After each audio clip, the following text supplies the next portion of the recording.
Here is how to follow someone on Fancily. Hello everyone, welcome back to app tutorial. In this video, I'll show you how you can follow someone on Fancily. So let's start. First of all, go to fancily.com and then log into your account. After you have logged into your account, you'll come to the home screen like this. Now as you scroll below, you'll find suggested profiles of various creators on the platform. So the first thing that you want to do is to look for the person that you want to follow. So if you don't find their profile on the suggestion list, you can simply tap on the search option. Then after, search for their details such as their name or their location.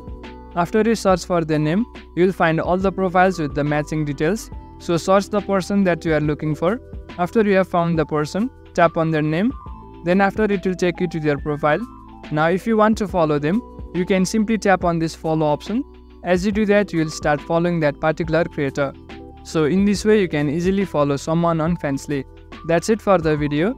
Make sure to subscribe to the channel for further similar videos and drop a like if you found this helpful.